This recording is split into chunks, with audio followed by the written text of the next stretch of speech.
This is Renelle, and welcome to Quality Hang with Rod Brooks and friends. And here he is now, your host, my main man, Rod Brooks.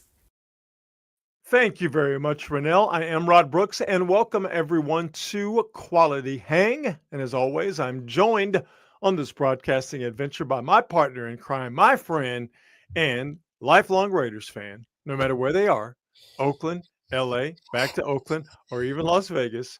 He is Marcus Osborne. What up, dog? Yeah, man. It's a narcotic I thought I had kicked. I gave it up for 5 years. 5 years. And it got me back in. It keep calling you. It keep calling you, man. And it's gotta stop watching games. That's what it is. You know what? You're just like my brother, Gotta stop watching. Was a Cowboy fan. Yeah. And he told me how he finally kicked it. He said he just stopped watching football altogether. That's what I did. He stopped watching football altogether. That's what I did. And I saw him, and his skin is clear. Yeah. His eyes are bright. Like he's just a functioning human being that is out in the world, and he's not burdened with being a Cowboy fan. And my other brother, my younger brother, who is a real Cowboy fan, is down bad. Is down bad. I can see it in his eyes. Like he's screaming for help, but he's on that Cowboy. And he's been on that Cowboy. He's been on that bad dog food for years. When I saw him, I just had to let him go. I'm just like, you know what? You belong to Jerry Jones now. Ain't nothing I can do. So what I want you to do, I want you to get off that narcotic. You got to get off all that narcotic, dog. You got to let it all go. Let it go. You can't be California Cowboy fan. You got to get off all of it. And even if you see the Raiders out there doing bad, as they are currently doing right now, you can't even be around none of that. You got to stay the hell away from it, brother. The hard part is having my friends not call me up with updates all the time. That would be killing me, dude. Oh, you mean people like me who are constantly trying to push that bad product on you? Like, no, dog, you can have a little bit. You'll be okay. Every Sunday, I get like 6 people hitting me up. Hey, Mark, you watching? No, I'm not, dude. I'm not watching. I'm not watching. What are you trying to sell me?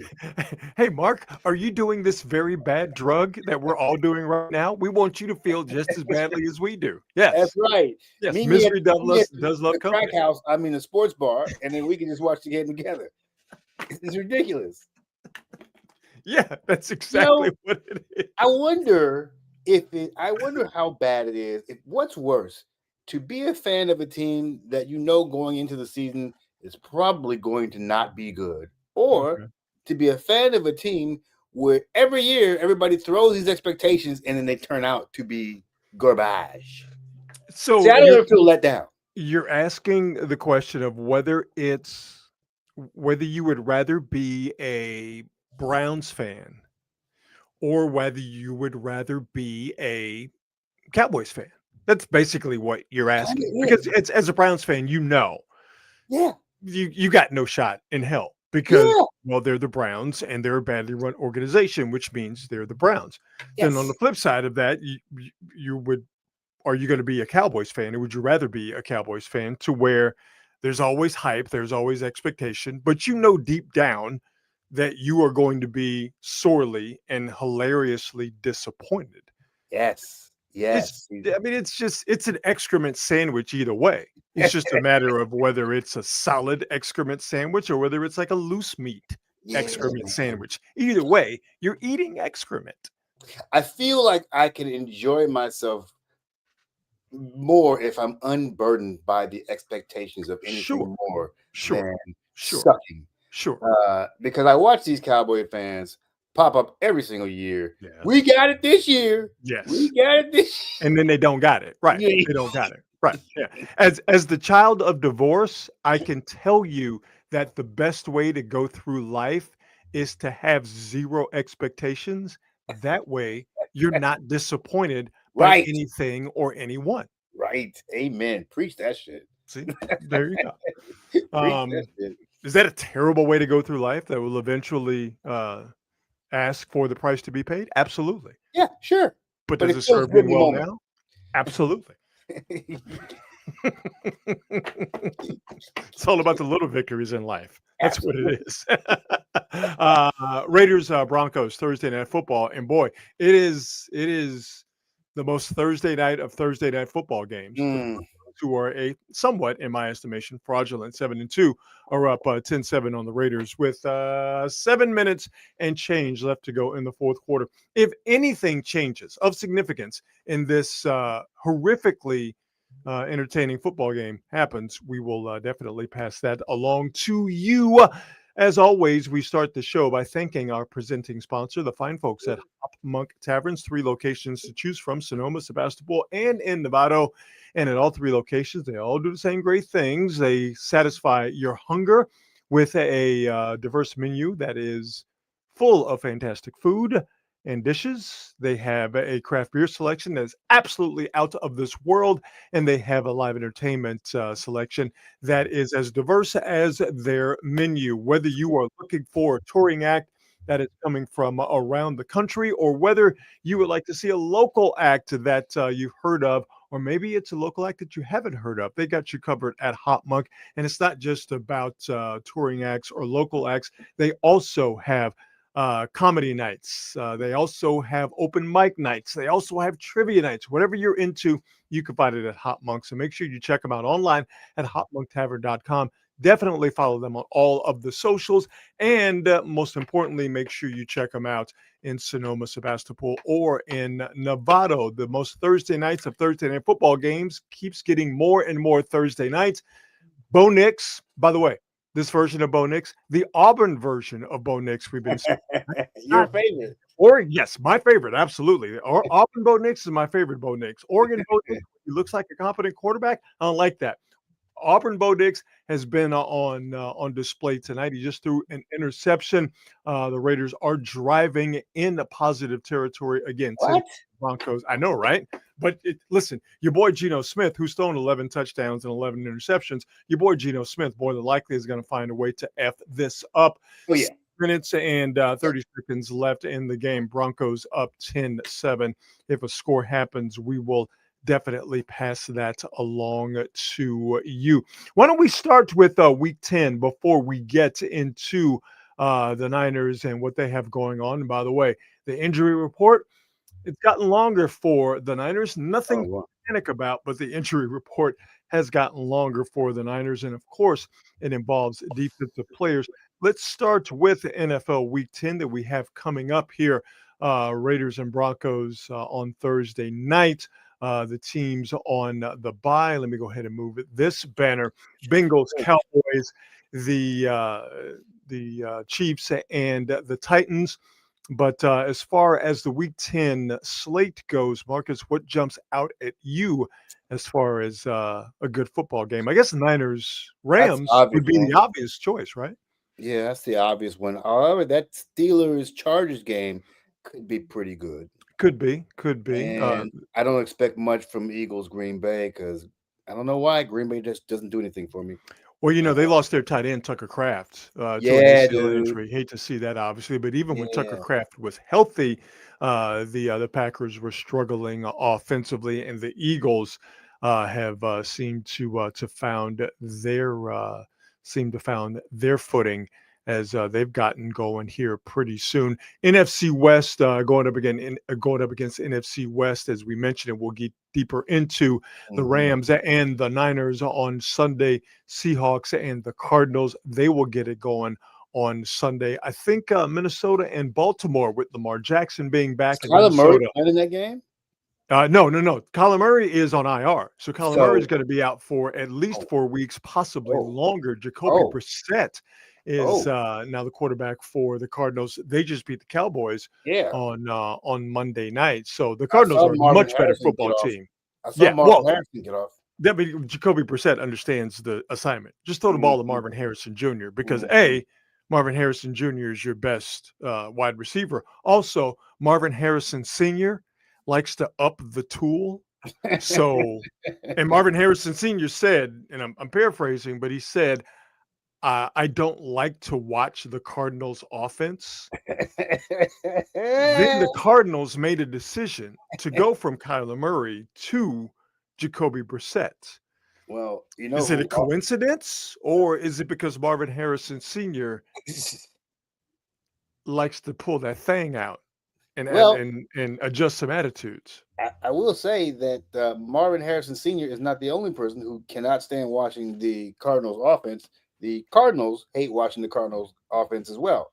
I'm 'Cause just saying, they though, but suck. were they prompted by Senior saying what he said, also with Senior's reputation as someone who doesn't mind upping the tool, if you catch what I'm saying? I mean, it's funny. The Cardinals are another one of those teams that seems like every year they come in with these expectations of corner turning. Mhm. Corners never gets turned. Yeah.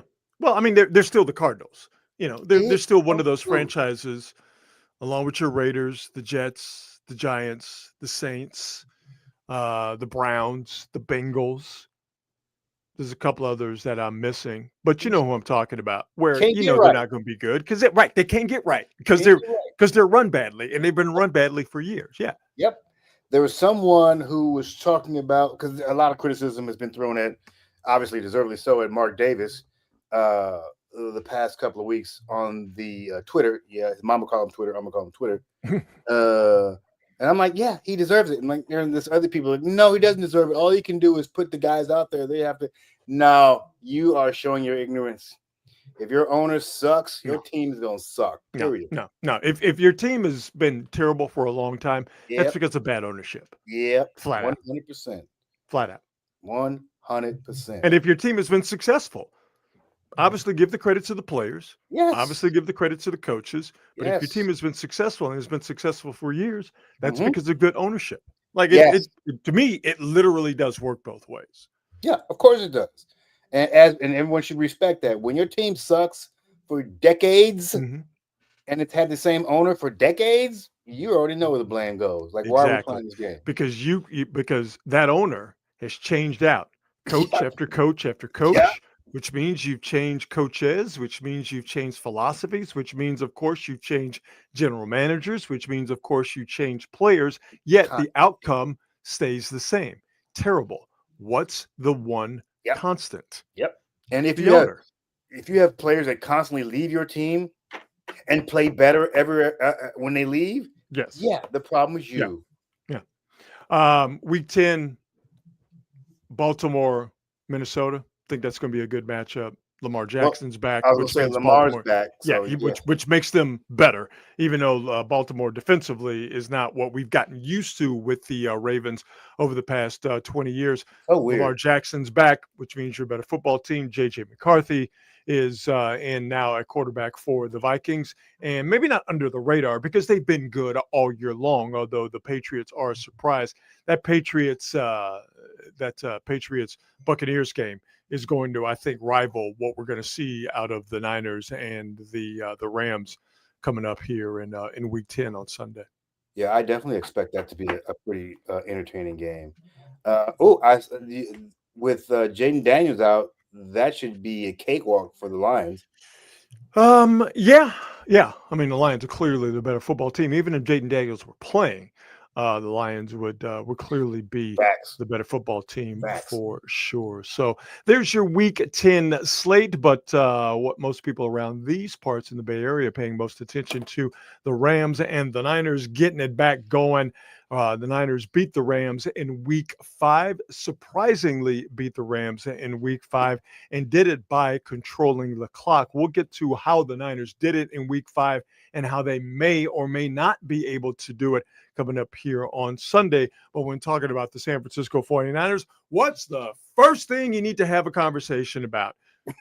Who's injured or who ain't injured? Mainly, who's injured for the San Francisco 49ers? Well, it's the usual, and then it's the unusual with the Niners. We will start with, unfortunately, the new additions to the Niner injury list. D. Winters did not participate after being limited yesterday, the first day of practice leading up to the game on Sunday against the Rams. D. Winters did not participate in practice today due to his knee injury. Kalia Davis on the defensive line, he was limited in his participation today. Alfred Collins did not participate in practice today. So again, the Niners having problems keeping guys healthy defensively. And oh yeah, by the way, Keon White, the guy in the Niners, just got to help out with the lack of the depth on the defensive line because of injuries. Keon White, he was limited in practice today, dealing with a groin injury. So the Niners still dealing with defensive injuries, more to the point, dealing with defensive line injuries. The hits, Marcus, just keep on coming when it comes to the Niners just not being able to stay healthy, particularly on that defense. Yeah, man. The thing that's actually been really good for them is their depth. And once the depth starts taking hits, well, now you got a problem that even Kyle Shanahan's coaching can't really get you over. No. Ricky Pearsall, to get to the offense, he is still out. So that PCL injury that he suffered, what was it? I believe in week 3, if my memory serves me correctly, that PCL injury is still problematic to the point where Ricky Pearsall cannot even get on the practice field. Bryce Huff, to get back to the defense, he is on track. So Bryce Huff, who's leading the Niners now in sacks, the Niners only have 11 sacks total. Bryce Huff has 4 of those sacks. He has not played over the last couple of weeks, but he was able to be a limited participant in practice today. So Bryce Huff is on track to play on Sunday. And now we get to the Brock Purdy question.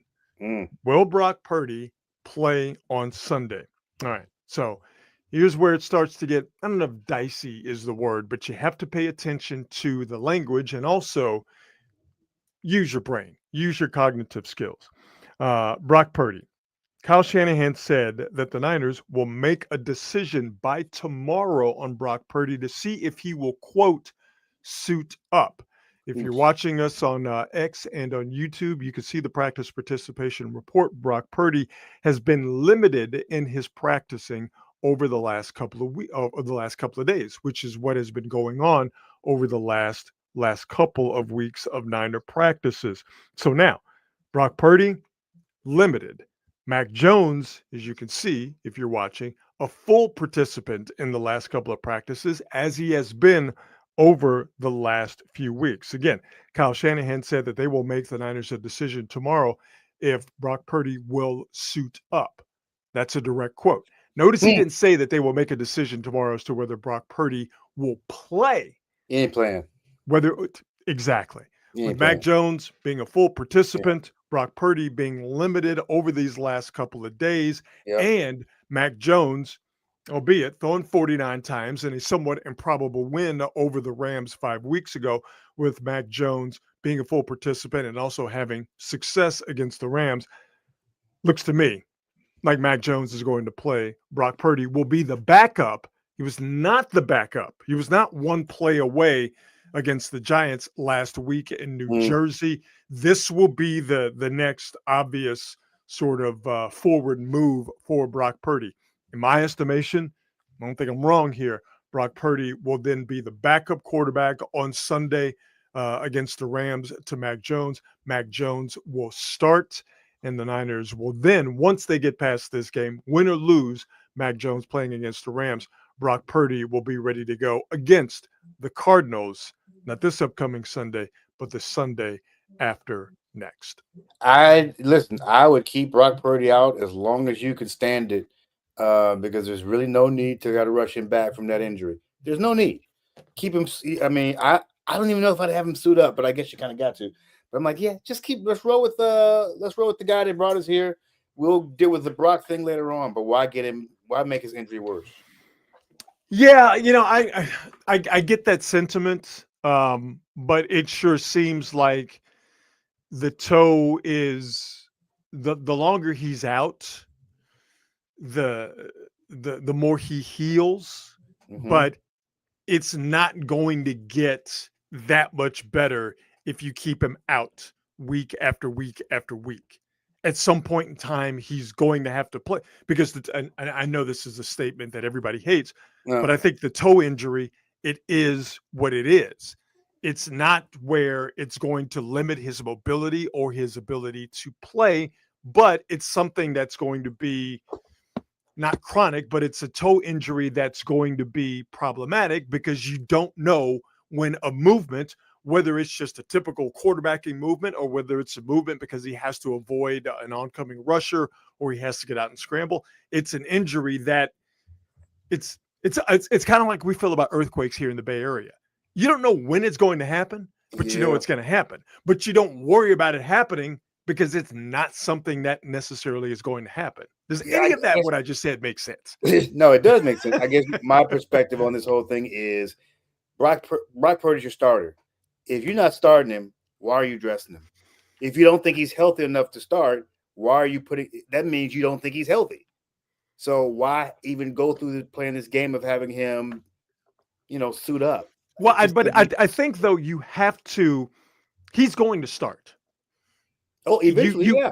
You have to get him going through the week, through that routine of preparing to practice, actually practicing with the scout team, practicing with the second team, and then practicing with the first team and being a true full participant in practice. I do think that the ramp up aspect of practicing and then getting ready to play, I think that's something that you have to get Brock Purdy sort of. It's almost like in a rodeo where you get the bull in the chute. At some point, you got to get the bull in the chute, and then you got to get the bull out of the chute. You got to pull the gate. I do think that that's something that's akin to what they're doing with Brock Purdy, but they don't have to rush it or they don't have to do something out of the ordinary because of what they have with Mac Jones. But at some point in time, you're going to have to get him ready to play, and I think they would have loved to have done that a few weeks ago, not because Mac Jones has not done the job, but because Brock Purdy is their guy and he's the starting quarterback. They would have loved to have done this a few weeks ago, but the injury just didn't respond. I think now they're at a point where the toe injury, it is what it is. So you're going to have to get him into the chute and then open that gate so he can go and do his job. And I think they're going to open the gate I know they're going to open the gate next week against the Cardinals. Well, I hope that plan works. I don't want to see Brock. What happens quite often with these injuries is that you get him in, and then they end up getting yanked again. And then it just, well, I mean, if he gets hurt all year, if the toe gets worse, it's also not fair to Mac Jones. Yeah. Well, I mean, I think Mac Jones has been. I think he's been treated fairly. I think the whole situation, by the way, the Broncos are going to go ahead and take care of this thing on the most Thursday of Thursday night football games, 10-7. The Broncos will go 8-2. The Raiders will now drop to 2-7. I think Matt Jones has been treated fairly. I think the whole situation with him has been, he's done his job, and I think the Niners have done right by him in terms of how they've handled Brock Purdy's injury. Can he practice? Can he not practice? Can he play? Can he not play? I don't think that Mac Jones has been sort of yo-yoed. You know what I mean? I don't think he's been. I think that's been the smart thing too. They tried to bring Brock back one time, and then they're like, you know what? You're not quite ready yet. Let's just sit you down. Right. And this whole situation is made, even though it's difficult, I think the whole situation has been made easier simply due to the fact that Mac Jones has done a hell of a job. Yeah, I mean, that really does help. I mean, your record is what it is because of Mac Jones and the defense. So, I don't know. I hope that they're doing the right thing. They know better than me. So, problem now, though, is that the Niners defense, it ain't what it was because you don't have Bosa. You don't have Fred Warner. You're getting Huff back. There has been some regression from a few other guys, and now you're going up against a Rams team, particularly offensively, because defensively they're really, really good. I mean, the Rams are, as far as points allowed, second to the Texans. Yeah. In that regard, you look at all of the metrics, especially EPA. The Rams are number one. This is a really, really good Rams defense. But this Rams offense going up against this Niner defense that is struggling to get a pass rush with 4, doesn't really want to blitz. Think about what the Texans did to the Niners when they blitzed. CJ Stroud just had a day. You definitely don't want to do that against Matthew Stafford, against the blitz. Stafford this year, 16 touchdowns, 0 interceptions. By the way, Matt Stafford has 21 passing touchdowns. 16 of them he's been blitzed, and he's thrown touchdowns, no interceptions. I don't know. I know how the Niners can win this game. There's only one way.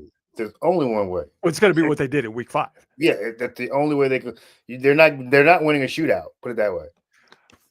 See, I think they have to win a shootout because I don't know if they're going to stop them. But the shootout has to be with the Niners literally scoring on every single offensive drive they have. If you go back and you look at what they did in Week 5 when they beat the Rams, okay, Mac Jones had to throw the ball damn near 50 times over the and they still almost lost. It was like a great play, right? A great defensive play saved the bacon. Exactly, with the punch out. So Mac Jones had to throw the ball 40 times in 4 quarters and in overtime. Niners won time of possession 40-04 to 26-20. Niners ran 88 plays. Niners had scoring drives, number of plays, 8, 17, 12, 12, 8.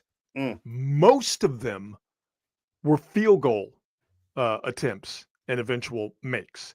The Niners played, and I don't know if it was by accident or if it was just the way that things worked out or if this was their plan, but the Niners played ball control and they scored on all of those drives. Red zone, they weren't very good, but they were able to get those field goals out of Eddie Pinheiro. They're going to have to do something very, very similar. 100%. Matthew Stafford is not throwing interceptions. He only's got 2 interceptions on the year. Normally, you could count on Matthew Stafford to throw damn near an interception a game. Now he's not doing that. And it's not like the Niners are getting interceptions anyway. They only have 1 on the season. So I think if it's a shootout, then that means the Niners defense is not on the field. That means the Niners offense is working in an optimal sense. I think they can win a shootout.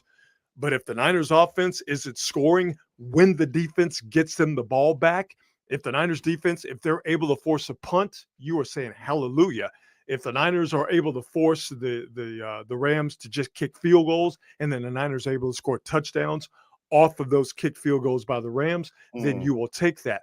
I don't know if the Niners defensively can do what they need to do with the personnel that they have or with the personnel that they don't have to be able to slow this Rams offense down. Yeah, this is exactly why I feel like you got to keep this a 17-20 game if you don't win. I don't know if they're capable of doing that. I want to be wrong as hell about that. I don't know. If you run the ball well, you got a shot, but you just got to make sure, obviously, that you are running the ball really well. Ball control. Yeah. Ball control. Well, the Niners, they didn't run the ball well against the Rams first time they played them. Mac Jones, and again, this is where he comes in, and I think he can do this. It was just short pass, bam, bam, bam, bam, bam. Short passes to Christian McCaffrey mainly, but it was just getting the ball out quick. It was just short passes. Yeah. And for the Niners, we've seen them be very successful with the short pass, just basically being long handoffs. If you're the Rams, that's it. I was just about to say long handoff. You're ready for that. You know that's going to happen, so you know that they're going to have a counter. The problem for the Niners in being able to run the ball, that this Rams run defense is just as good as what the Niners saw with the Texans run defense, and they were able to do absolutely nothing with that. Now, the Niners do have a change at left guard. Dominic Pooney is playing a lot better. He seems to be getting healthier at right guard. Brad Hennessy at center. He's more of a pass blocking center, but they seem to be a lot more stable in the middle of that defensive line or offensive line. Maybe that's going to make a difference for the Niners. But this Rams defense, just the way that they play overall and what they have up front, just the idea of the Niners just being able to traditionally run the ball on the Rams. Again, I want to be wrong, but I have to see it before I believe it. Yeah, man. Well, we'll see what happens. I told you I expect the 49ers to win, so I expect them to win. Yeah, you know what? That makes one of us because I don't know, dog. Man, I don't know. I honestly don't know.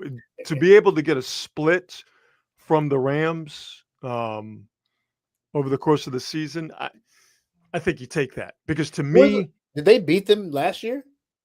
Or did they sweep the Rams last year? oh gosh, Like, I when don't was the last remember. time the Rams beat them in the regular season? I mean, I can barely remember this season. I don't remember. I'll look it up here in a second. But to me, the Niners, yeah, you want to get Sunday because if you can beat the Rams, hey, you're beating the Rams. You're Facts. beating who I think is the best team in the division. Um, you now are 4-0 in the division, which is a huge boost.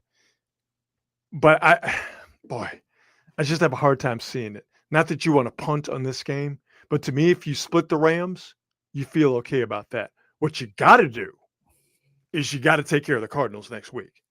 You got to go 2-0 against the Cardinals, and then you don't see the Seahawks until the last game of the season, until the very end of the season. And that might be for it all division-wise. That might be for the Niners to get into the playoffs. It might be for nothing. I think it's going to be either for division supremacy or for the Niners to just make it into the playoffs. To me, yeah, Sunday is important, but if you don't get it, it's not the worst thing in the world. If you don't get next week against the Cardinals, that's a much bigger problem in my estimation. Yeah, you definitely start to gum up the works if you don't spank the Cardinals. Yeah. And shoot, without Kyler Murray, they might actually be a better team. Well, I mean, here's the thing, though. They are a better team, the Cardinals, without Kyler Murray.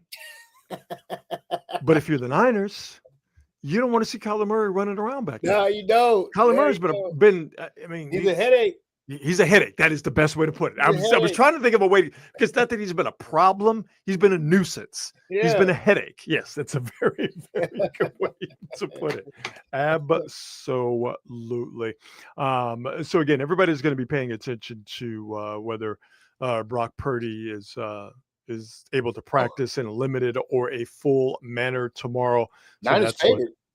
No, the Niners are 4.5-point underdogs. Oh, no. Oh my God, my eyes are terrible. Oh no!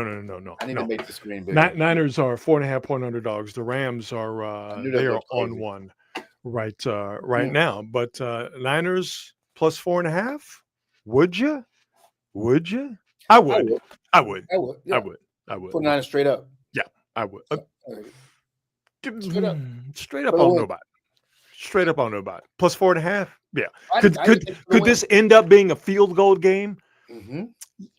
Yes. Yeah. If the Niners are able to get some turnovers. Yeah.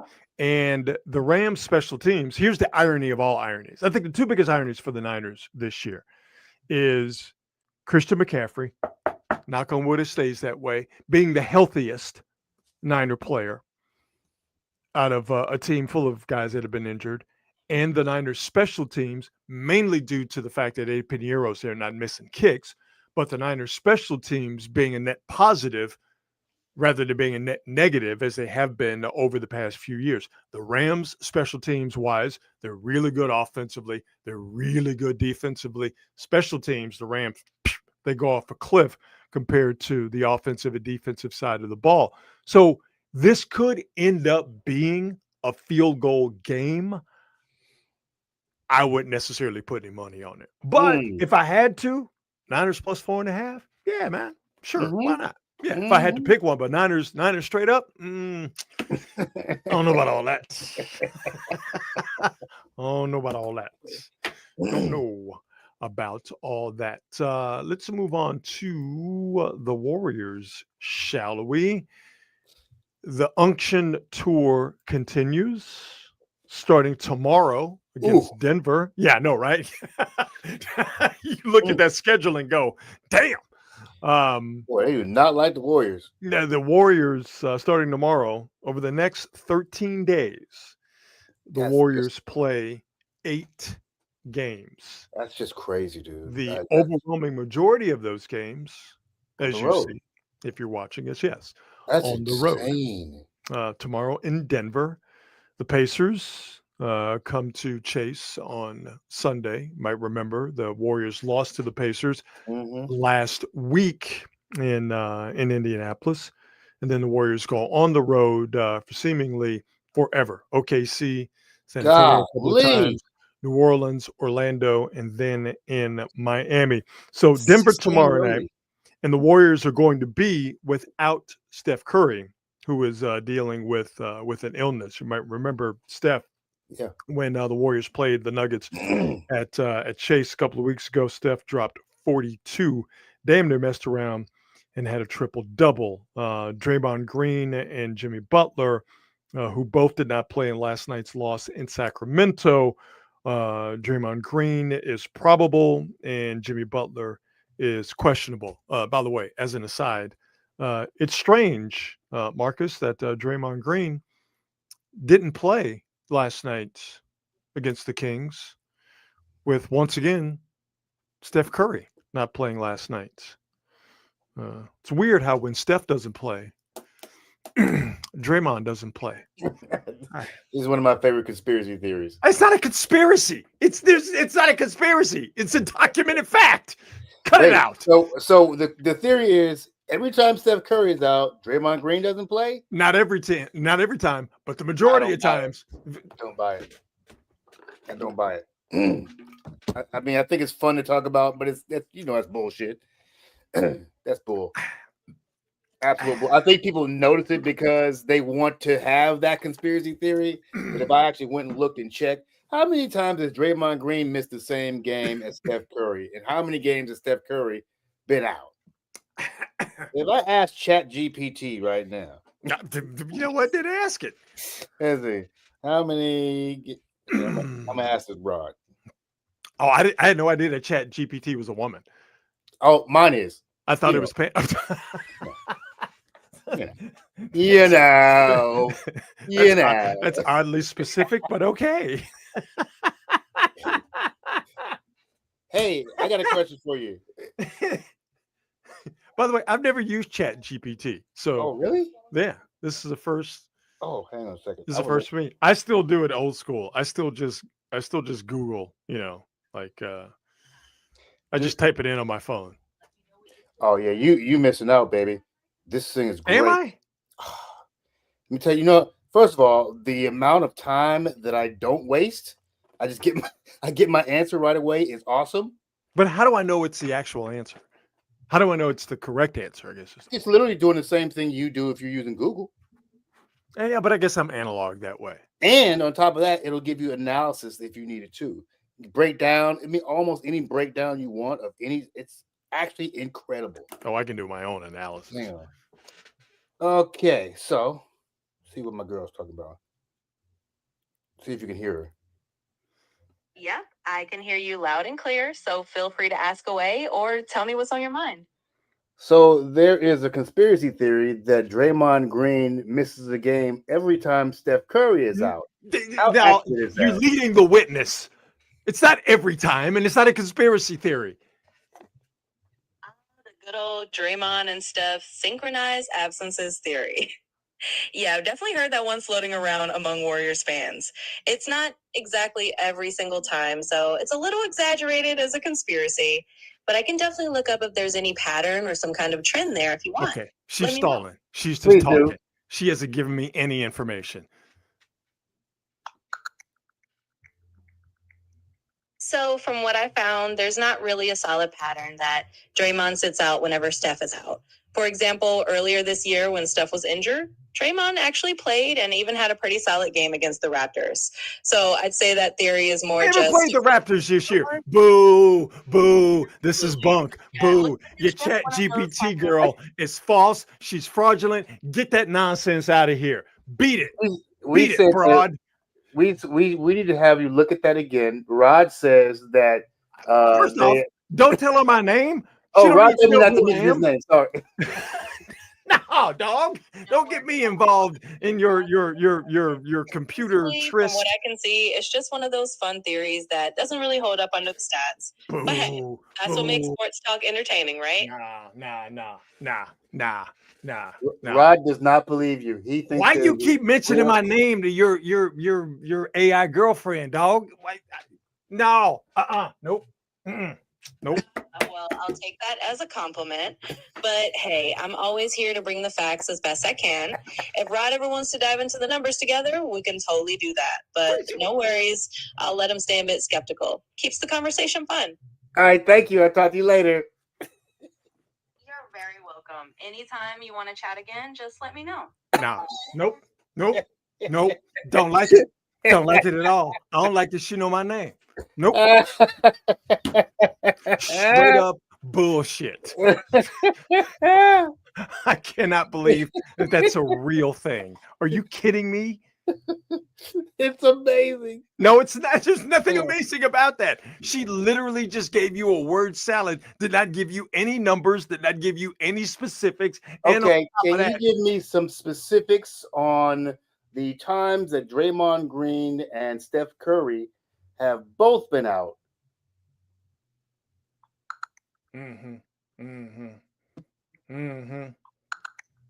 Sure. Oh, So, for some specifics, there were a couple of times this season when both Draymond and Steph were out together.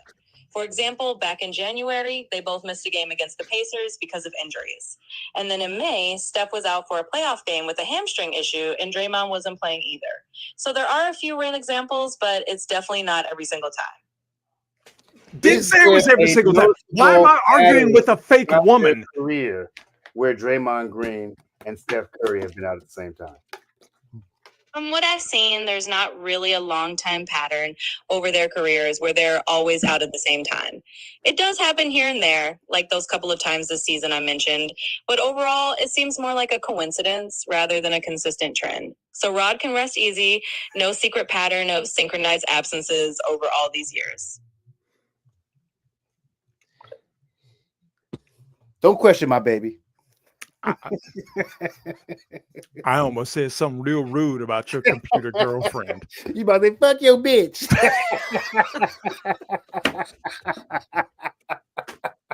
I don't like her condescending ass tone.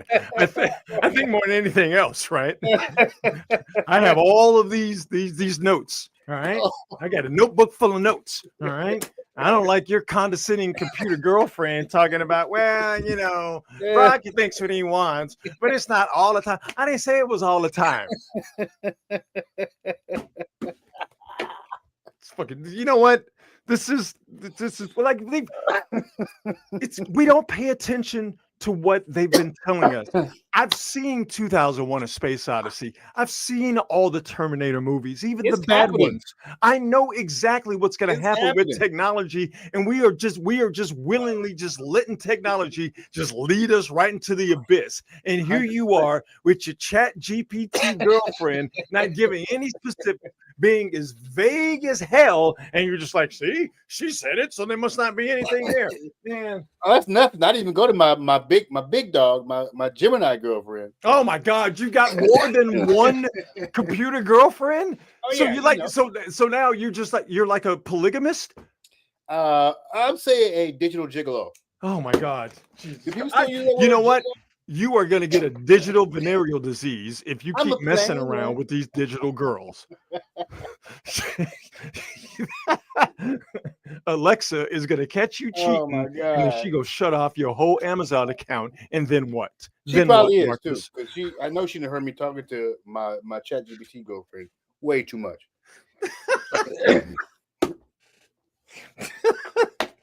We're doomed. We're doomed as a species. All right. We're already cooking the oceans. Okay. and now we're just allowing technology to just lead us by our nose just because they sound like Maria Taylor from NBC. Cooked, I tell you. Oh boy. Anywho, that wasn't even the tangent I wanted to get off on. Last night, good things as far as the Warriors against Sacramento. Will Richard from the University of Florida Hey, dude. 30 points in his first start. That was real nice to see. Hey, you might have yourself a player. I mean, looks like it. Small sample size, but hey, man, looks like it. You might have yourself a player. If this dude, I mean, he's nice. Yeah. He's nice. I was like, okay, is this a fluky thing? No. Every game I see him in, he is better than the last one. Even one game where he kind of got rookie-itis and he was throwing the ball all around, but sure. Liking it. Yeah. Same age as Jonathan Kuminga. Well, 4 years of college. Nice. And, I understand that college isn't for everybody. And if somebody's offering you a bunch of money, go and take it. But 4 years of college. Yeah. And a title. And a title. Absolutely. Mm-hmm. And a title. That's a good Florida program, as much as I hate to say it. Will Richard came out of there. 30 points last night. Jonathan Kuminga had a nice first 3 quarters. Yeah. For Kuminga. Yeah. He had 24 points total, only 2 of them in the fourth quarter, at 9 rebounds total. Only one of those rebounds in the fourth quarter. Yeah. So a good 75% of a game. Okay. What's funny is if you just looked at his numbers, you'd be like, "Oh, he had a good game." But then you watch the game and go, "Oh, wow, there's a lot of last year Jonathan Kuminga in there." Yeah. Turned the ball over too, but that was the problem for the Warriors. Had 19 turnovers. Kuminga and Brandon Pajemski had 9 of those 19 turnovers, 30 points off of those turnovers. And this is something we talked about it on Monday. We've talked about it forever because watching the Warriors, it's been the same old thing. Whether Steph and the rest of the unction plays or whether they don't play, turning the ball over has been a long time Warrior problem. They were able to get away with it when they were the best team on the planet. Now that they are not as good, the turnovers and the points off of those turnovers and the inability to defend on the perimeter and also not having size on the back end, when you combine all of those 3 negatives for the Warriors, you get what you got last night. And the big fear is that you don't see that tomorrow night against Denver, because it could get real ugly real quick with that Denver team being as big and as skilled and as good as it is. Yeah, I don't expect another 50-point game out of Aaron Gordon, that's for sure. But that's a fair statement, sure. But no Steph, everything is sketchy. Yeah, I just can't. It's going to be a tough night, baby. It's going to be a tough night. But again, sometimes when these stars don't play, the other team is kind of sleepwalking, thinking we got this, and then weird stuff happens. But this schedule is, if these dudes come out even close to 500 at the end of this run, they're gonna be all right this year. Yeah, this month is a gauntlet for the Warriors for sure. The schedule itself is the first thing that jumps out at you, but then when you start to drill down and look at the teams, Denver, OKC, San Antonio twice. New Orleans is a softer touch compared to the others, but Orlando is not a good young team, but a decent young team. Miami, by the way, they are weird. Miami, by the way, terrible news about Eric Spoelstra losing his house today to a fire. But Miami, just from a basketball point of view, is a good team. Portland is better now that they don't have their coach gambling/selling anymore. And then the Niners, the Warriors are going to see the Rockets at the end of the month. So the schedule is challenging. The teams on the schedule challenging for the Warriors. But as we all know, for the Warriors, you don't want to be terrible at any point in time. But this is all about getting past the early portion of the season. Staying as healthy as you can, maybe making some moves at or around the trade deadline, and then being ready for that stretch run in March and April and May. This is also one of the cons of being a marquee team. At the beginning of a new media deal where, let's face it, they want to get all these big games with these big name teams on the national stage as much as they can, particularly in the beginning of the year, to kind of get everybody sucked in. But it's going to be tough. Not only is a lot of games on the road, but it's a compact schedule as well. It's sick. Yep, no doubt. Speaking of television and Warriors-related programming, I along with Kareth Burke and Festus Azili, will be on Warriors pre and post game live Nice. tomorrow on NBC Sports Nice. Bay Area. So check us out. Nice. We would greatly appreciate that. Amen. Thank you. Yeah, is this And- regular? Because this is the second time, right? I did post game live segment last Tuesday, Yeah. and then did Dubs Talk with Kareth last Tuesday, and then once before that. So yeah, getting into some Warriors related programming. That's great. Very excited about that. Love it, So love yeah, man. Yeah, definitely looking forward to it. So check us out tomorrow on NBC Sports Bay Area. Will ya? We mentioned him earlier, Jaylen Brown. Yeah. Marcus, I think we're gonna have to give the game away a little bit. You might notice looking at us with these high definition cameras that we use that we've accepted in our advancing age that you're going to go a little bit gray. And your hair is not going to be as full as you were once used to. It happens. The hairline recedes. It's just a part of life. And some of us, I like to think that I am one of those people. Some of us do not go, raging at the dying of the light. We just accept that the hairline ain't as robust as it used to be, and it's okay. And to go with artificial means to make sure that your hairline is straight and your hair is full, to go with artificial means, it's not bad, but you're just setting yourself up for possible trouble. Yes. And I say all that to say that you have some of these young Thundercats out here who have not yet fully come to grips with the fact that, hey man, like concrete, Father Time is undefeated.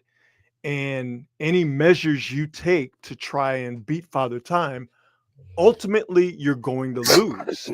And you're probably going to lose in embarrassing fashion. And I say all that to say somebody needs to tell Jaylen Brown of the Boston Celtics a little bit what I just said, because the streets is talking, Marcus, and they're saying that Jaylen Brown is on that Carlos Boozer tip. Yeah. That's what I'm saying. 100%. Jaylen Brown, good basketball player, has decided that he is now going to go. He used to have braids, right? Jaylen Brown used to have the tight braids, right? Yeah. Had them in a spiral, had all sorts of intricate designs. Well, this year came in with like the ball head, the ball fade, then he let it grow out, got the braids. And now he's transitioned to where he's let the braids go, but now that the braids aren't there, he's realizing that his hair isn't all there. And so now he's on that Carlos Boozer tip. Lord have mercy.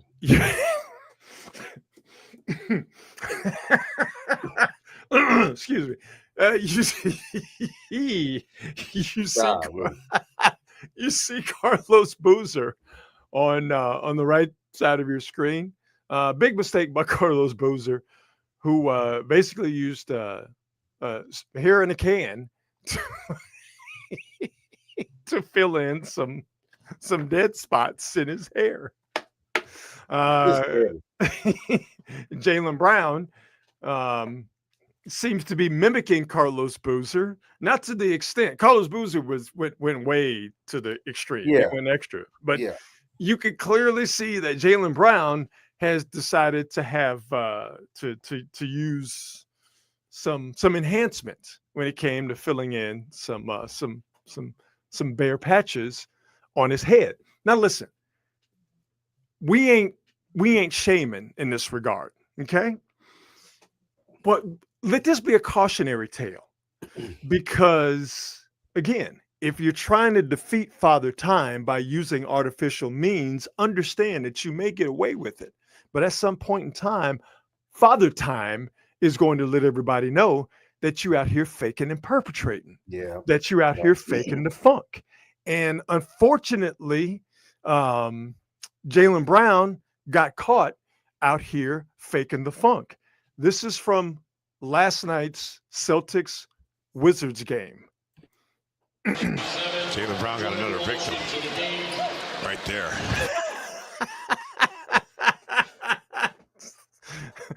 You can see on the Wizards player's his left shoulder. I'll see if I can move that back a little bit, get a better picture here. You can see on his left shoulder as Jaylen Brown puts his head down to drive, he catches the Wizards player's left shoulder, and he's wearing a white compression shirt. And you see that Jaylen Brown leaves little black spots on old boy's arm. Damn. I just don't listen. So not the last time, but when I first started going to this new barber, getting my hair cut, this dude started to try to put that in my hair. I'm like, no, I'm good. I don't. First of all, I was insulted because I feel like I have the hairline of a 28-year-old. So stop messing with my shit. But second of all, don't do that because I don't want to have what happened with Jaylen Brown here to happen to me. I don't want no black stuff coming off my head. That's embarrassing. I understand where he's coming from because he's a 30-year-old kid. He's trying to pretend like he's got something that he doesn't have. But I'm like, dude, come on home. It's okay. You start out bald, you're going to end bald. It's just the way it is. Cut it off. So you might be saying, all right, it happens. Okay. You flew too close to the sun. All right. Your wings melted, or more to the point, your hairline melted. These things happen, but you live and you learn, right? Yeah. No, not really, because this is not the first time that Jaylen Brown has left his mark. See what I did there? Left his mark on an opposing player. On the left is last night. On the upper right, it's a couple of weeks ago. Upper left, I think, or bottom right. This is the first game of the season. The Celtics and the Knicks. So all I'm saying is this: Jaylen Brown, brother, man, let it go, dog, or at least get yourself a new barber, because I'm assuming, ain't doing you no favors. Dude, you're going to be sweating. Like, I'm not saying you Patrick Ewing out there, but you're going to be sweating. Like, what are you doing putting this ink in your head before the game? I don't get it. But maybe I'm old. I don't get it. Dog, he out here hooping with the spray on hair, dog. I don't get it. I don't understand it. Yo, first time that happened, I'm like, I'm never doing this again. Apparently, Jaylen Brown is like, nah, I'm good. They just go like, brother. Lightning won't strike twice. Well, it did several times. It struck 3 times. Several that times we know of. That's what I'm saying. You're just not catching it, but it's happened plenty of times, I'm sure. Brother, come on, man. Don't go full boozer, dog. Don't go full boozer. This could be part of his strategy. Ooh.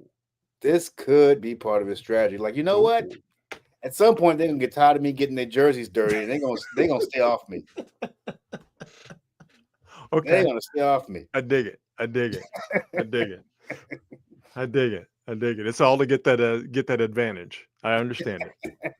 I didn't really think about it in that regard, but now that you explain it to me that way from a strategic standpoint, yeah, I'm gonna keep on doing this. It's better than kneeing somebody. And the thing, if you look at his hairline, is strong. It's just what's behind the hairline. See, that's the part I don't understand. Like, I don't feel like you shouldn't be using that stuff for anything other than your hairline.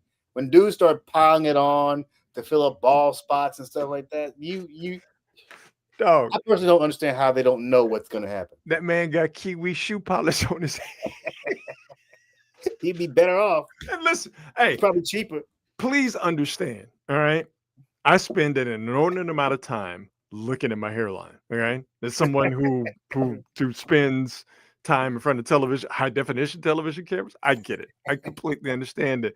And I'm not going to sit here and lie and be like, I ain't never walked by the Just for Men section in Walgreens and be like, is today the day I do it? Like, have I thought about it? 100%. Have I done it? As you could clearly tell, no, I have not done it. Why? Because I don't want to be on television and all of a sudden my hair starts crying and I have black lines going down my face. Right? This is unacceptable. And here's the other part. You have plenty of money. Plenty of money. Go to Turkey, dog. Why don't you go get some hair plugs or go get some regrowth stuff? Why are you putting this crap in your hair? I don't get it. There is a country that is literally the home for hair transplant tourism. I don't get it. Cats is going to Turkey and they coming back and they looking like Elvis and Jimi Hendrix combined. Man. I mean, just a few weeks ago, they came up with some new discovery about hair growth products. I'm like, there's plenty of stuff you can go and get. Yeah. But you make $300 million, by the way, and you spend your money on ink instead of actual hair. I don't understand this. I mean, when you lay it bare like that, like your salary is the gross domestic product of several third world countries. That's right. Yet you decided to go with the lo-fi. I know what I'll do. I'll just spray black ink or paint on my head. It makes no sense to me. Makes no sense at all. You know what else makes no sense? This. And this is the beginning of America's favorite Quality Hang segment. It is the segment that will make you have the exact same reaction that Shannon Sharp did when he was walking through baggage claim at a United States airport, being surreptitiously filmed while he had a dog strapped to his chest. When you see what I'm about to show you here in the next few minutes, you will say, Bruh, really? Yes, everybody. It is time now for Bruh, Really? And we take you to COMPTON, California, Compton, California, where Wait we a minute. Compton College, junior college football. Wait a minute. Now, what is newsworthy about Compton College junior college football? I'm glad you asked what's newsworthy about Compton College, California junior college football. It's not the type of football that they're playing. It is not extraordinary by any stretch of the imagination. Matter of fact, it is quite underwhelming. What's newsworthy about Compton College junior college football is that they are doing it old school. The three men you see here, in no way, shape, or form, should be playing junior college football. Matter of fact, they should be playing any football, but damn sure they should be playing junior college football. Upper left, Lamar Willis, former Compton mayoral candidate and 45-year-old wide receiver. Golly, bro, this is not a team photo. It is a prison picture. I mean, it looks like mugshots. Next to Lamar Willis, because, do it with your son, is his son, Josiah Willis, who, don't know his age, but he definitely doesn't look junior college football age. That dude at least 30. Yes, at least too damn old to be going to junior college and living out his football dreams. And at the bottom of the screen, let me go ahead and move this ticker. At the bottom of the screen is 50-year-old defensive end / linebacker. I guess he could play the 3-4 or 4-3 defense. At the bottom is Orson Villalobos, 50-year-old defensive end and linebacker. You will probably not be surprised to know that Compton College has forfeited their final two games, and they are ending their 2025 junior college football season with a less than sterling 0-10 record and a scoring margin of 480. 480 to 12. All I got to say about these cats, living out their old school football dreams is Bro, really?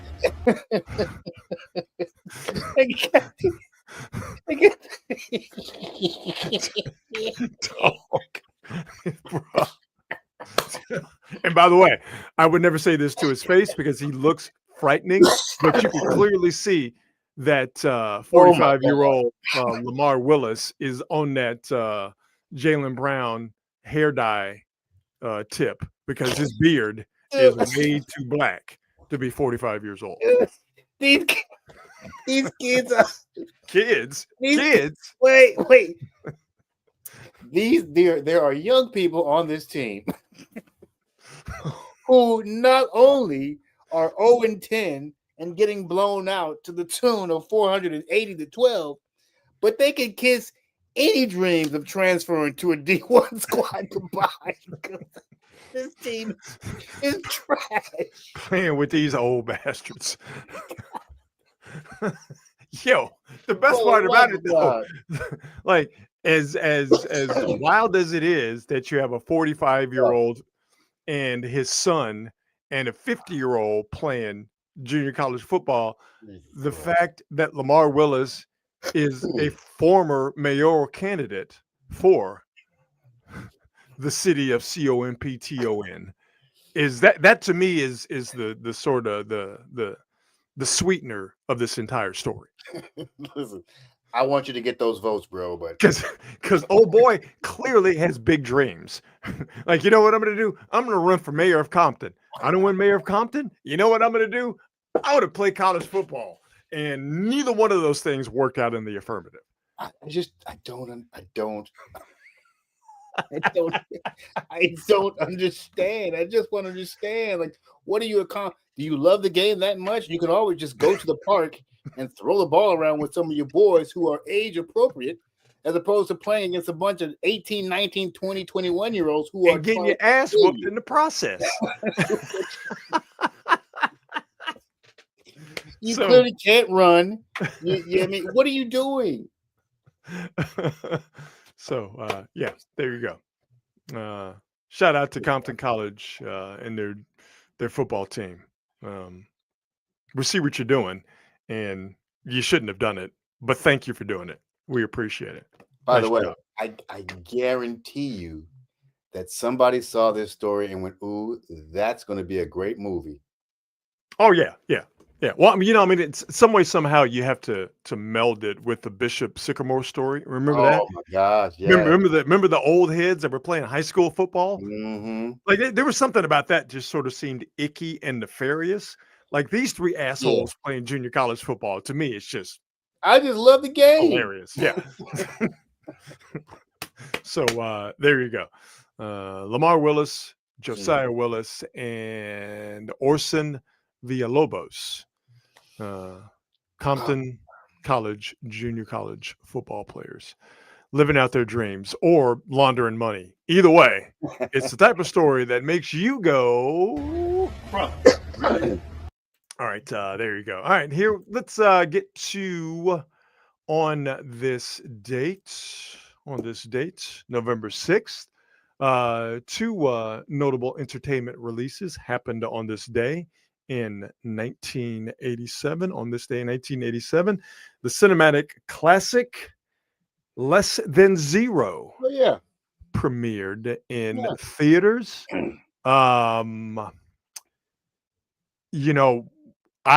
both grew up in the 80s where Say No to Drugs was a thing. We had anti-drug education. You had the DARE program. You had television commercials. This is your brain on drugs. I learned it from you. You had all of these things in the ether that were telling youngsters in the 80s, don't do drugs. Drugs are bad. They'll ruin your life. None of those things impacted me at all. But the movie Less Than Zero scared me from doing drugs forever. That scene where Robert Downey Jr., and if you've seen the movie, you know what I'm talking about. That Mhm, scene mhm. where Robert Downey Jr. was performing sexual favors for drugs. That scene, I was like, oh, so that's what it make you do? Mhm, Yeah, I'm mhm. good. And then we come to find out, oh, Robert Downey Jr. has plenty of experience experimenting with the drugs. He was not acting by any No, stretch of the no, imagination. no. Goodness gracious. So, as far as I'm concerned, Less Than Zero is one of the most powerful anti-drug messages Hell in the yeah. history of the United States of America. And Less Than By the Zero, way, I think that Jamie Gertz is like listed as like the richest actress in the world really? because she's like a billionaire. Who's she marry? She married some dude, but she's like a billionaire. God, I She's can't a remember. terrible actress. Yeah, well, I haven't seen. Well, she's a billionaire, so we haven't seen her in years. She's like, you know what? I ain't that good at this. I'm gonna, I'm going to retire. Which is what I you should can't- do when you're a terrible actress. Go I find haven't somebody that has $1 seen. billion and marry them. Yeah, oof. Yeah. But you know, our girl, Salma Hayek married a billionaire. Yeah, but Salma Hayek is one of the greatest actresses of all time. She's very solid. Yes, indeed. Very, very, very solid. Very, very solid. Extremely solid, especially up top. Very solid up top. On this date in 1987, the anti-drug movie, which I don't think that's the way they meant it. It's just the way it turned out. Yeah. Less Than Zero premiered on November 6th, 1987. Also on November 6th, 1987, NWA's debut album was This is what I'm talking about. released. NWA and the Posse. And I know for some people who are watching or listening, we're either blowing your mind or you're like, no. This wasn't NWA's first album. Yeah, Straight was. Outta Compton was NWA's first album. Mm-mm. Nope. NWA and the Posse was Mm-mm. NWA's first album. And this is the album that had Boys in the Hood on it. Yep. Obviously, Eazy-E Yep. was the main character, and Yep. Dope Man, to me, is the absolute standout on this album. But We could not go to a club where Dope Man wasn't being played. hey, man, let me tell you something, dog. Dope Man still just lyrically and sonically, it's so good. still hits to this For day.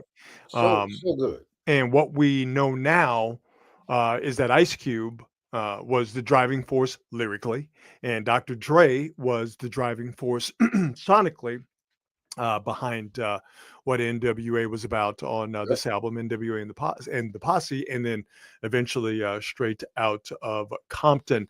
But on this album, you also had the DOC. Yep. Who had one of the great debuts of all time before he got into an accident and literally lost his voice. But the DOC had a couple of cuts on this bad boy. But this is the beginning of the NWA's rise and eventual dominance of the rap scene. And it started with this album, NWA and the Posse, most known for Boys in the Hood and Dope Man. And it was released on November 6th, 1987. Love it. I actually bought this on cassette. Oh, bought this on cassette, and then once we found out that they were doing another album, because people were like, "Oh my God, Straight Outta Compton just blew up." Well, that's because at least on the West Coast, they was already big. Yeah, I remember it. I remember getting this first, and I remember Dope Man literally scaring me. Like I'd never heard anything. No one had ever heard anything like it. And Cube's voice, his delivery, was right there with Chuck D's in terms of how it just got your attention and it made you listen to what he was saying. But NWA and the Posse came out, then Easy Does It came out, Eazy-E's solo record. So bam, bam, back to back. You had, that NWA sound, Cube's lyrics that he wrote for Eazy-E, wrote for everybody. And then Eazy-E's stage presence, well, not really stage presence, but his presence and how he commanded your attention. And then bam, they hit you with Straight Outta Compton, that tour de force. I mean, it was Yeah, it's kind of hard to really explain and describe to those that weren't there the impact of NWA Yep. and that sound and Cube and Dre and the aesthetics and what they were saying. Yep. It's hard to really convey how impactful that was starting on this day in 1987 because it was mind blowing. It really was to I me mean, anyway. NWA literally changed the entire sound of hip hop. Yeah. Yeah. Changed all of it. Yeah. Still impacts it to this day, for better or for worse. Mm-hmm. Yeah. One day we'll have to talk about Dr. Dre because I have so many takes on Dr. Dre and his influence on the music industry. I mean, well, boy, we could do an entire show about that, and maybe we will. We will round out on this date. On this date in 2005, the Boondocks premiered. You know, there are sort of moments in time over the last few years where people say, you know, where the country got off its moorings. You know, people will say when Prince died, you know, the country went to hell in a handbasket. When Tom Petty died, the country went to hell in a handbasket. I will say when the Boondocks went off the air was the beginning of this country. It slide into darkness, getting off its axis, because man, you know, people love The Simpsons, and I get it because The Simpsons has been around for damn near 40 years. But to me, there was no sharper social criticism than what we got out of this cartoon with Aaron McGruder's cartoon and the Boondocks, and some of the greatest characters, as far as I'm concerned, in the history of American television. You can't, Riley, the little boy, if you don't know the Boondocks, down in the bottom right corner of this graphic, Riley is one of the greatest characters in American television history. Argue with a wall. Yeah, no, I agree. And that was Regina King, wasn't it? Regina King did Riley, and she did Huey. She did the boy. Yeah. We lost him, which is why we're not getting another Boondocks, unfortunately. But Granddad was now I'm blanking on his name. John Witherspoon. John Witherspoon. Thank you very much. Granddad was John Witherspoon, and I forget the guy's name. He's a very, very good actor and a very, very good voice actor. But the guy who did Uncle Ruckus, another great. That to me, singularly unique American television character. Uncle Ruckus was hilariously outstanding. Yeah, I mean, this show needs to be in the Smithsonian. It's that good.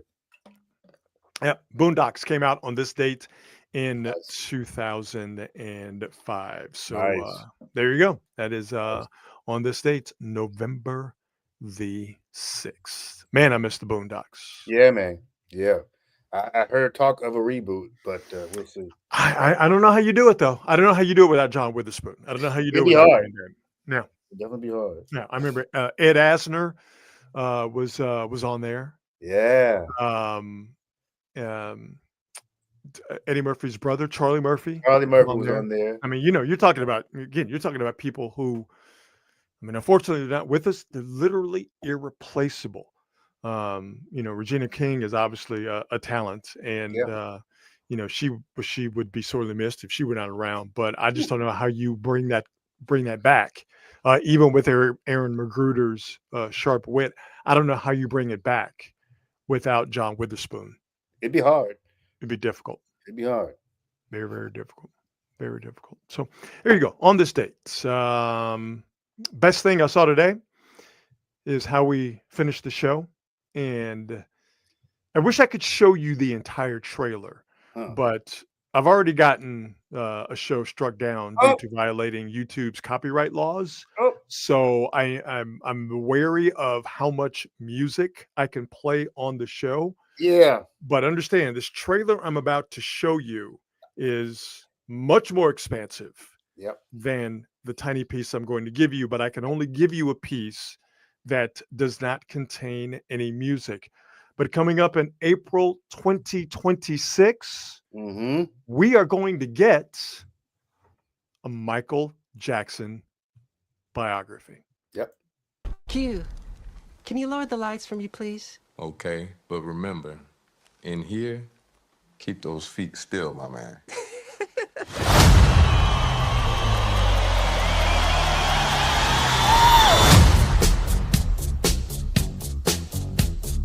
I encourage you to watch the trailer. It saw it. will hit all the feels. Trust me on that. The young man playing Michael Jackson is his nephew Jafar, Yeah. who, if you look at him, you'd be like, okay, it doesn't look like Michael Jackson. But then if you just kind of, it's like those things you used to have in the mall Yeah. where Yeah. if you relax your eyes, you could see a Yeah. dolphin or a pirate ship. Yeah. If you relax your eyes Yeah. and you allow your ears to take over, he sounds and he looks Yeah. just like Michael Jackson. I give it up. I give it Yeah. up. Good job. I can't wait to see it. So I can say Yeah. I can't wait to see it. Cannot wait to see it myself. Curious to see. The guy that had playing Quincy Jones doesn't look like Quincy Jones, and I don't remember Quincy Jones's voice being that deep. But okay, Yeah, he had a deep voice, man. did he? I mean, like I Yeah. remember hearing Quincy Yeah. Jones. I just don't remember him sounding like Barry White. But I'm Mhm. nitpicking at this point. The most important part, and I'm sure we've talked about this before. My favorite example is when Andre 3000 did a Jimi Hendrix biography. And Andre 3000 did a really, I don't remember Jimi Hendrix. He died before I was born. But Andre 3000 did a really good Jimi Hendrix impression in terms of his mannerisms and how he sounded. But the movie fell flat because you're watching someone play Jimi Hendrix, yet you never hear any Jimi Hendrix music. No music. And so I remember sitting there watching the movie going, at some point in time, I got to hear Purple Haze, right? Yep. Well, because they didn't get the clearances for the music, they couldn't play any Jimi Hendrix music, so the movie fell flat. I say all that to say this. I'm glad this young man is doing what seems to be a very passable Michael Jackson impression, and they've got all the spins, and they've got the moonwalks, and they've got all the behind-the-scenes stuff. That's great, but the star of this movie is going to be the music. Of course. I saw the full trailer today. It looks really like good. it's gonna be pretty good. Yeah. So the Michael Jackson biography, fully managed by the Jackson estate. So if you're expecting anything salacious, you want to check your expectations at the door because that ain't happening. Because ain't no way in hell the Michael Jackson estate is going to touch on anything that might put Michael Jackson in a bad light and mess up the Michael Jackson estate's money. So if you're a fan of Michael Jackson and you're a fan of the music and you want to reminisce when he was the most famous person on the planet, this movie, which is going to come out in April of next year, this movie is going to be right up your alley. And this trailer is the best thing that I've seen today. Sweet. Love it. Love it. Can't wait. Cannot wait. And maybe the Prince estate now will get off their asses and do a Prince biography. Good luck. Yeah, I know, right? I know. I can be silly sometimes. My bad. I'd say that's it. Baby. Thursday night edition of Quality Hang. Again, we're changing things up as far as when we do the show. So no show tomorrow night. Our broadcasting schedule for the foreseeable future will be Mondays live at 8 o'clock. That will stay where it is. But we will go on Thursdays as we're doing tonight at 8 o'clock. So Mondays and Thursdays, adjust your schedules accordingly. Okay. And make sure you tell everybody that Quality Hang, we're going on Mondays and Thursdays at 8 o'clock. Thanks once again to the fine folks at Hop Monk Taverns, 3 locations to choose from: Sonoma, Sebastopol, and in Novato. And all 3 locations, they all do the same 3 great, they do more than 3 great things, but the main things they do are great food from a fantastic menu, a fantastic craft beer selection, and a live entertainment selection that is without peer. So check them out online at hopmonk.com. All right, brother. I think that's it. I think we're done. That's great. All right. To those of you in the chat, to the Quality Hangers, thank you. We so much do we appreciate your participation and your support. And we will see you again on Monday. Everyone, have a fantastic weekend, and make sure you're good and you're good at it. We'll see you. Bye.